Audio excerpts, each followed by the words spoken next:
sometimes scenes are so real, they are real essentially. As Marie points out, get an actual employee, get someone who actually does that. And without even knowing that, you kind of sort of know it as you watch that scene. They go into a liquor store, and the line, it's not just the staging of it, it's the timing, it's the intonation. This is where a director has a really sensitive ear to how a line is delivered and the timing of it. You don't want to hold a scene like that too long, but by the same token, you don't want to rush it. That's an innate skill that I think Alexander Payne has. Let the scene play out at what I'm calling natural length. Hello, and welcome to At the Movies with Mike and Marie, a show where two film professors talk about movies. I'm Marie Westhaver. And I'm Mike Giuliano. And today we're going to talk about The Holdovers and Napoleon, two very much anticipated movies, starting with The Holdovers.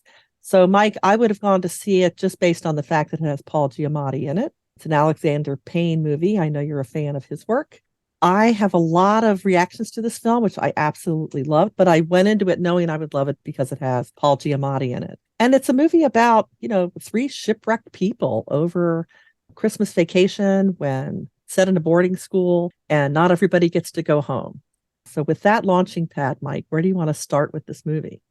Well, Marie, as you mentioned, one of the most notable things about it is it's the first time that the director, Alexander Payne, and the actor, Paul Giamatti, have worked together since Sideways, way back in 2004. So that was such a successful pairing. Whatever that chemistry is between a director and an actor, they got it. I mean, they work in such perfect synchronization. And just to sort of set the scene by way of why you and I both like this director, Alexander Payne has directed 7 previous films, and the roll call, the states, if you will, the roll call here would be Citizen Ruth, Election, then Sideways, About Schmidt, The Descendants, Nebraska, and Downsizing. So that's a really good track record, for a director to have. Oftentimes he's pegged as being very cynical, sardonic, knowing, but not in the most cheerful way sometimes. And maybe that's why, for myself as a cynic, I like him. But the point I would make here is that I think this current film, The Holdovers, strikes the right balance between cynicism and sweetness.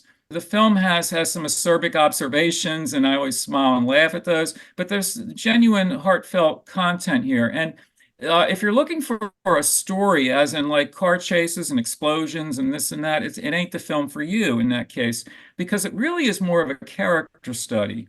And it's really a very basic one in the sense of, as Marie said, it's a hoity-toity private boarding school, actually shot in Massachusetts, so a lot of snow. And it's Christmas holiday, and there are some contrivances, which I think are readily granted. In other words, it does happen occasionally that a kid can't go home for the holidays, the parents this or that, whatever.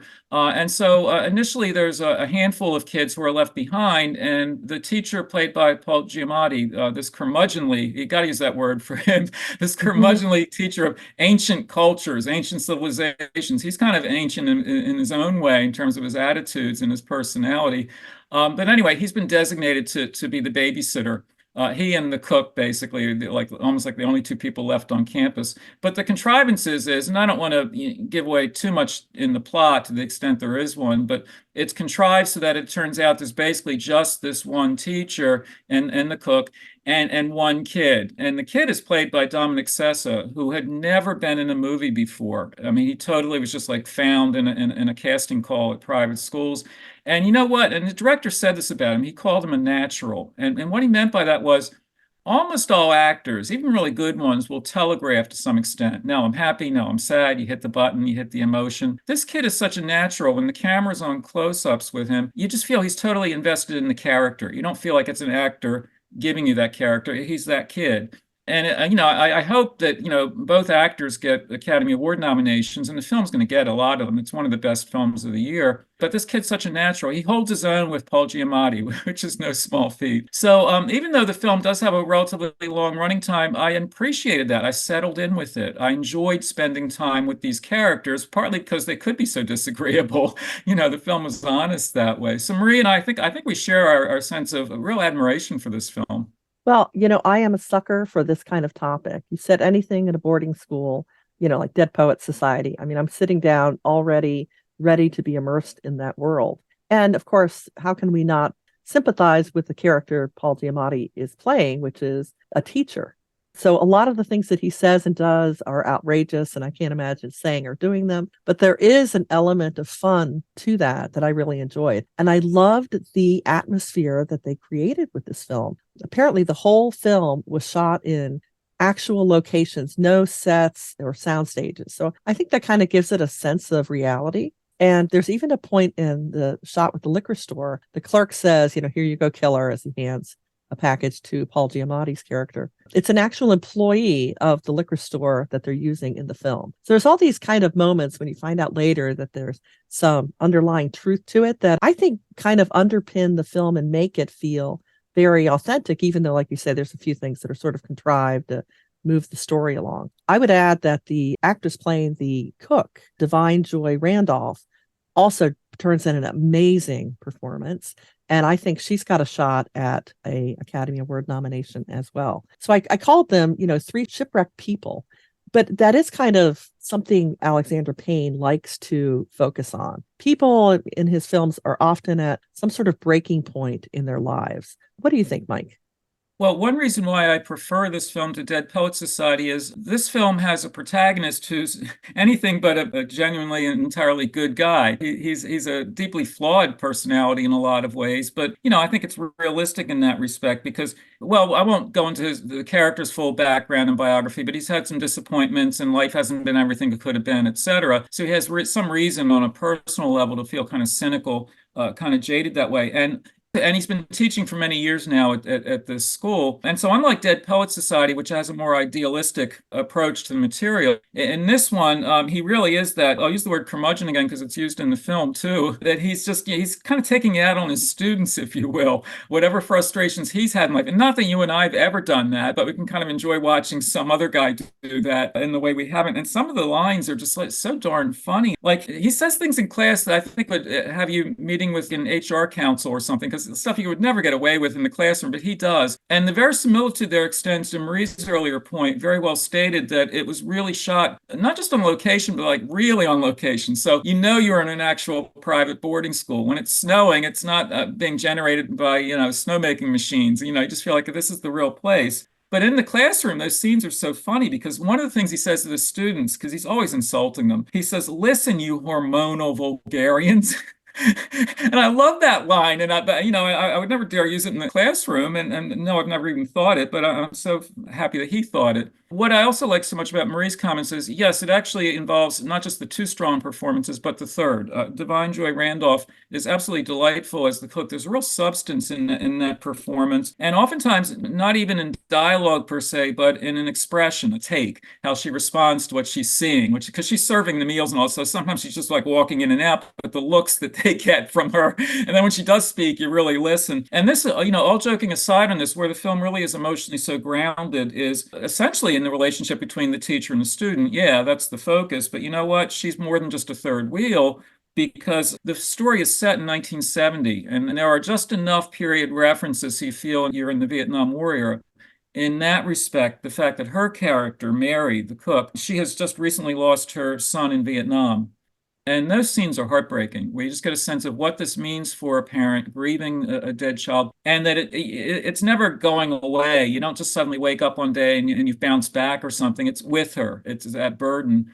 And the times when she openly shares that, of course, but other times when you just kind of sense it in the fact that, well, if she's looking melancholic or this and that, think about what she's just been through. And that helps to keep the film overall grounded. You really feel like you're in that time and place and with these particular characters. And even though Marie and I talk a lot about films that are running long, this is 133 minutes, but I could have spent another 133 minutes with these characters. I really had settled in with them. And it's so at odds with so much other contemporary filmmaking, which has a kind of whiz-bang sensibility in terms of storylines and special effects and this and that. The ultimate special effects are other people. I know I'm sounding like a Hallmark card, but it is sort of like that. You just have people that, flawed as they might be, there is, genuine substance and goodness and all those things we want to see in people. And yes, even in the Paul Giamatti school teacher, you can understand and empathize with him in terms of the disappointments he's had in life and where he is now. And individual scenes that Marie singled out, I've also singled out in other conversations I've had about the film. There's that liquor store scene, which again, sometimes scenes are so real, they are real essentially. As Marie points out, get an actual employee, get someone who actually does that.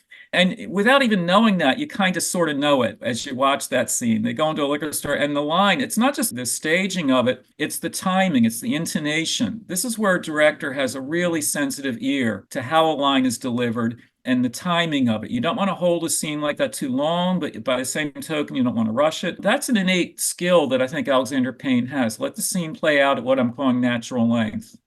I love what you say about settling in, because we've talked so many times about a film wearing out its welcome by, going over 2 hours. But I'm with you. I could have hung out with these people for a lot longer. I was really kind of disappointed when the movie ended, because I wanted to spend more time with these people and see how they did. Now, the line that I remembered that cracked me up when Paul Giamatti walks into his class is he greets them with, good morning, snarling Visigoths. He's an intellectual. He's got all of these high-minded, learned ideas, but he's just so cranky about getting himself across. Curmudgeon is actually the perfect way to describe him. Now, I wanted to mention what I really appreciated about the movie is the sort of gentle pacing. It does not race through the story, but slowly each of these three characters become more and more fleshed out. And you find out their backstories, and you find out more about them. And it's all done in a very natural, progressive way. You appreciate getting to know them as if they were real people you were getting to know. I wanted to add also that there's a scene shot in a movie theater, and it is the Somerville Theater that I've actually been to. So while I'm watching the movie, I thought, wait, I actually know where this is. I know exactly where this is. So that was kind of also another, absolutely can't plan for that kind of thing when you're making a movie. But as a viewer of movies, when that happens, suddenly it's like a different lane opens up where you have an appreciation for the movie. So I wanted to make sure I mentioned to you that we're kind of alluding to the fact that this is kind of a nice Christmas movie to see. It has a cozy feel to it that the director finds nauseating. He finds people talking about this movie being cozy as nauseating. So, Mike, what are your thoughts on the feel of this movie, regardless of how Alexander Payne feels about it? Well, I almost want to sort of just push that aside because this is a movie that's not cozy per se, but because you care about these people and you've settled in with them, that's the coziness there. But the word cozy is a loaded one because it almost suggests a sort of armchair comfort, pablum, all sorts of terms that I usually use disparagingly. And so I can understand why somebody would balk at the actual word cozy. But if we could find a synonym for it, that, maybe I'd be more comfortable that way, because it seems to me that this movie's uncomfortable at times, and yet it's so convincing. We care so much about the characters, et cetera, that that's the coziness from my perspective that we see. And also the fact that when I alluded earlier to the period setting, just how deftly he handles that. Like some period pieces club you over the head with it. Like, much as I love the music from that era, sometimes there are movies where it's like relentless. Like, okay, what was the top 40 in that year? And it's just like it's too much almost, right? It kind of overkill. And even on the one hand, I love the music, but I'm thinking, okay, I get it. I know we're in 1970. This movie is very selective about the period touches, but when they hit, they really register. As I mentioned, obviously with the Vietnam references coming up for Mary's character most poignantly. But there's some like inside baseball moves here, some like movie buff moves that certainly Alexander Payne can appreciate and film teachers can appreciate too. For me, it was like, for instance, Payne actually uses the old MPAA rating card at the beginning of the film, like how that rating card would have read back in 1970. He actually used it. Now, do you need that? No, of course not. It's what I call an incidental pleasure. It helps make the movie cozy for me. I feel like, look at that. If I were seeing this movie in 1970, that would be the rating card for it. And likewise, on a more serious level throughout the film, in terms of the look of it, we've talked about location shooting and real snow and all those things, but also the fact the film itself was shot on 35 millimeter. So it actually sort of looks the way a film would have looked that was shot back then. And that's the kind of thing that Alexander Payne is really attuned to. And think about it, there have been other directors who were such movie buff or movie geek characters. Think of a Quentin Tarantino type director, Robert Rodriguez, sometimes when they're shooting a grindhouse type film, they want it to look like it's an actual grindhouse film in terms of the film stock and this and that. And not that Payne pushes it as prominently as they do, and it's never like overly obvious, but it's there. You really feel like this is a movie of that period. So again, that's more kudos to the film for doing that in such an astute and almost, I would say, subtle way. You can almost don't think about it because it's working. And so yes, that's coziness for me. I want to also mention that there's a small role for Carrie Preston in this as a woman who works with Paul Giamatti's character, who almost seems like she's going to be a love interest, but it becomes complicated as things do. People will recognize her from the TV series The Good Wife and The Good Fight. And the reason I mention it is because the character she plays in that is a really quirky lawyer named Elsbeth. And there will be in the next, I think it's next fall, a new show out called Elsbeth. So if you're a fan of hers, nice to see her in this role. And she is having a moment. I actually had a friend named Elsbeth, and I was so happy to learn there's somebody else with the same name because it seemed like it was unique. Very quickly before we move along, we've mentioned the three principal actors, and they will certainly get Academy Award nominations. I almost wish there could be a fourth one. Maybe there could be for Carrie Preston. Very quickly, her character, she's a school administrator, and you think she's going to be pegged that way, a minor character. She sort of has a crush on Paul Giamatti, God knows why, but she sort of has a crush on him. And it's very tender, actually, the way she's very professional, but you can tell she really likes this guy. But the fact that she has a second job as a waitress, which initially people don't realize she's got this twofold existence. The film, again, the incremental development in this film, that's what we should close out on. The fact that you get to know her, and I know I'm sort of spoiling it, but the fact that you sort of meet her as one thing, and then you realize, oh no, there's more to her than that, that she really cares for this guy. Moreover, she has another job, like, hey, needs some extra money, whatever. She can be his waitress too. Maybe the girlfriend at some point, but at least for now, waitress. Yeah, so I think we agree. We both really like Holdovers. By the way, do you think it has staying power as a Christmas movie that people return to every year? Well, it's a qualified answer on that because, it's a Christmas movie in the obvious sense. It takes place at Christmas and has more snow than we've seen in Maryland for a very long time. But, it's for like discerning viewers. And I don't mean that in a snobby way. I just mean it's not going to be full of easy yucks and this and that and some of the obvious big budget movies that you expect at the holidays. It's a much quieter film in that respect. So I think for discerning adults, I would think also for discerning adolescents, if you've had that high school experience, even if it wasn't a boarding school per se, you can relate to a lot of the classroom material. We've all had teachers who were, if not quite like that, at least borderline like that. And I always say, like a large vocabulary is a mixed blessing because the words he uses against these students, they're learning a lot of vocab terms, right? But some of them aren't very nice. Yes. So let's move on to Napoleon, which had so much anticipation. I mean, it's Ridley Scott. And just from the outset, Mike, Ridley Scott started off with a movie in his career called The Duelists. Did you feel going in knowing, you starting with his career with The Duelists?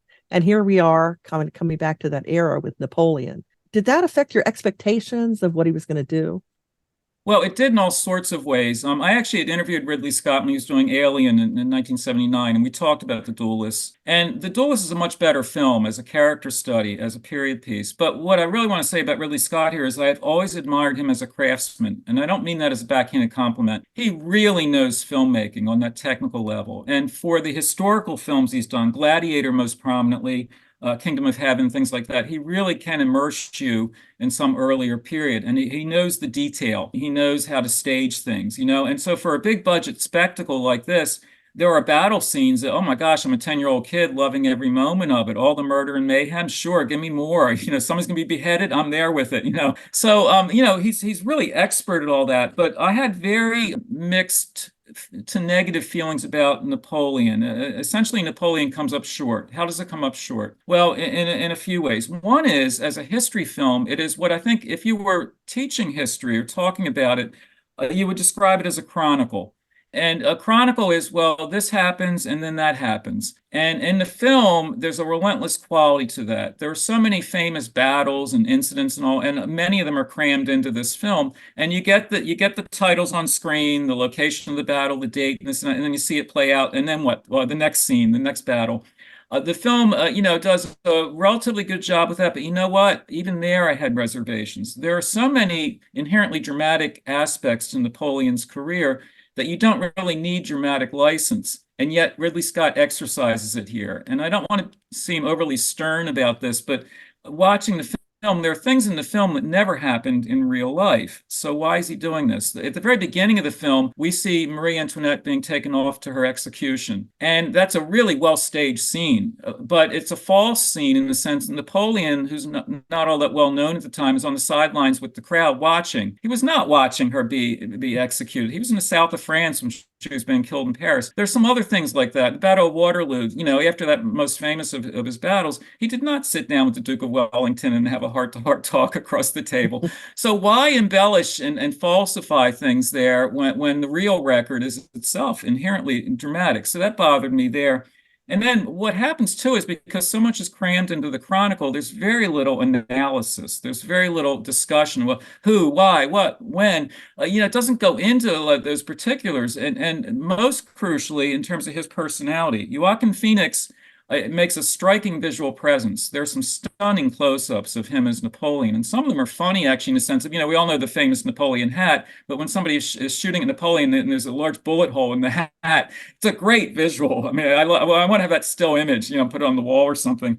But the problem with the performance is that, and with the overall approach, is that this Napoleon is so brooding, so introverted, you never really get inside his head to any degree. He just strikes that pose, and maybe he was that way. I'm not an expert on this, but in movie terms, it's almost deadly at times because there's no character arc.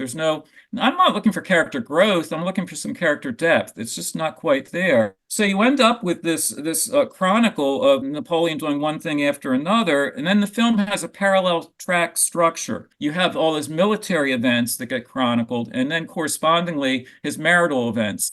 The first marriage to Josephine in particular. And in the film and in the editing tends to jump from one to the other as they move along parallel tracks. But the two are never really interwoven in a way that would really unify things completely. It's like, well, here's what he's doing on the battlefield. Here's what he's doing or not doing in the bedroom. Back and forth that way. And it becomes a kind of tedious after a while, for me at least as a viewer, because I never felt I was getting into the characters as much as I would like to. How about you? Well, I want to give you, the tip of the hat with a bullet in it for the phrase coming up short, because, of course, that's one of the things about Napoleon is he was notoriously sensitive about his height.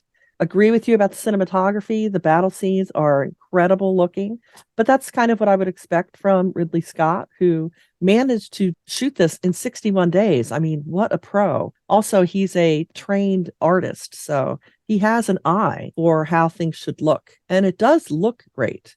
I did see this in opening weekend with a French friend of mine who said most of the things you said, which are, that never happened. And why did they leave out all of this important stuff?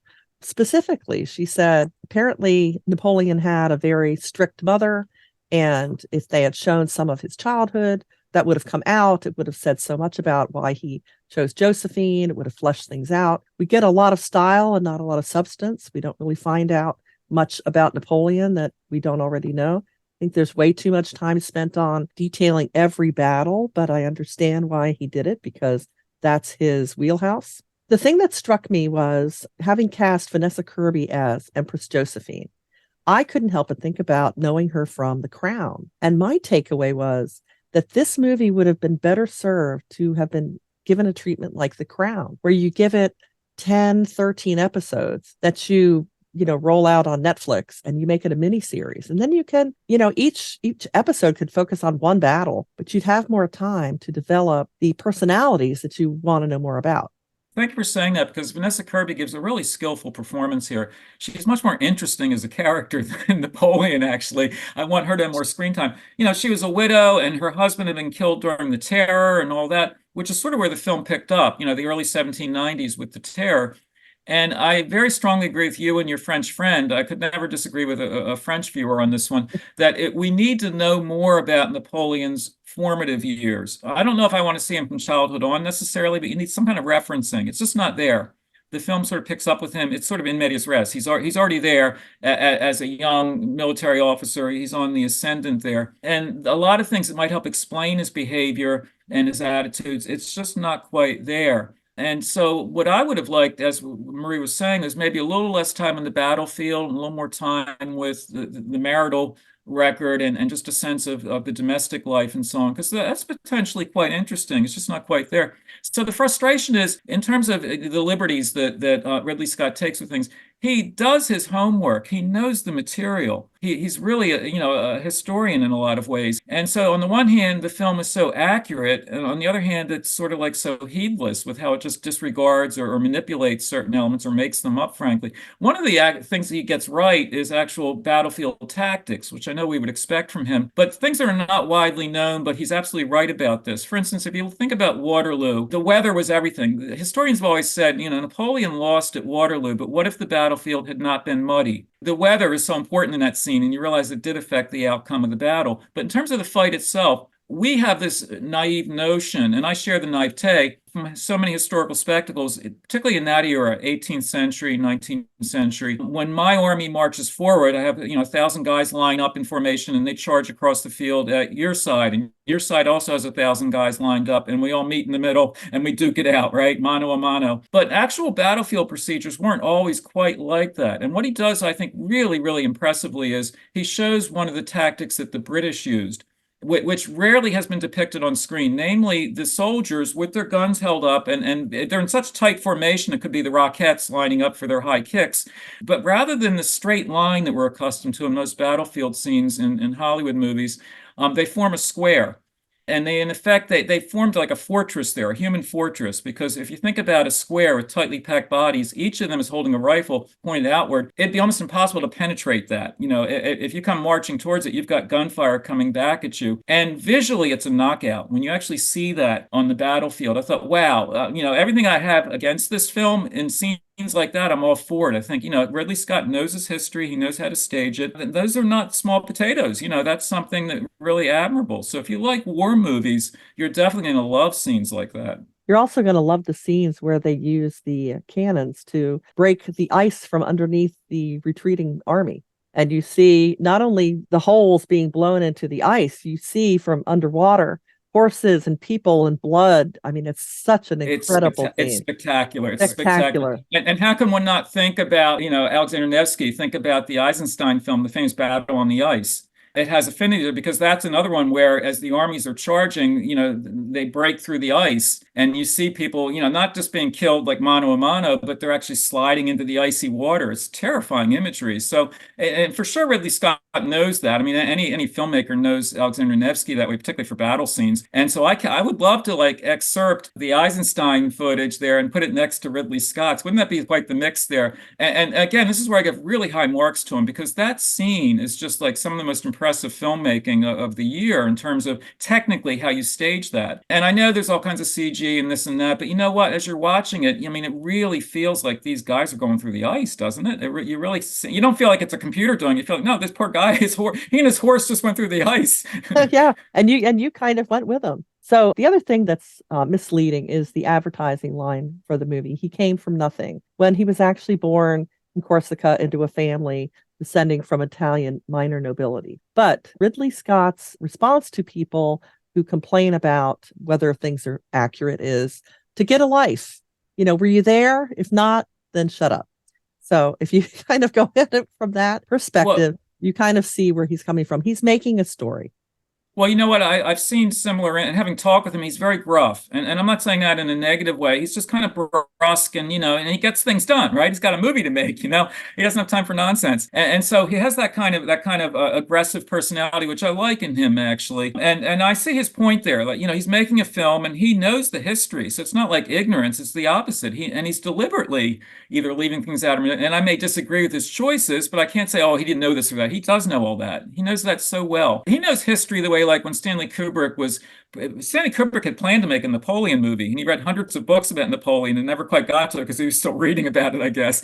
Ridley Scott at least knows at some point you have to put the books down and pick up the camera and just do it. And that's one thing, when you mentioned how quickly he shot this film, that's his personality. You go out there and you have to leave some bodies on the battlefield sometimes. It could be members of your production crew, but you're going to get this thing done. He almost has that sort of old-fashioned attitude among film directors, like from the earliest years of filmmaking, like you get out there and you may upset some people and you're going to step on some hands along the way, but you just get out on the battlefield and you make that movie. And I like that about him. There's just that aggressive, and when the film works, it works extremely well for that reason. It's got this muscular energy to it. It's visceral that way. It really works. So this is a film maybe best appreciated in terms of individual scenes, mostly battlefield scenes. If you could watch this one here and that one there.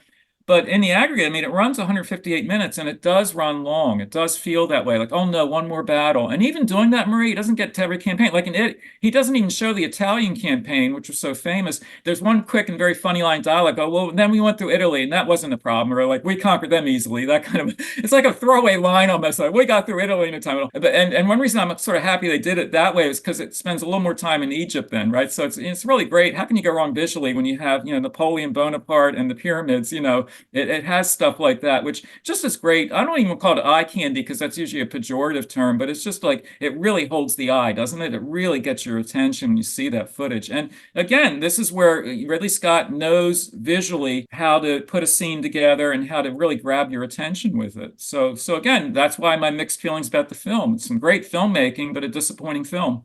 Yes, totally agree. Should have been a miniseries. But that brings us to the end of this episode. But don't forget to check out our other podcast episodes at atmhcc.podbean.com. And we'll see you next time at the movies. See you then.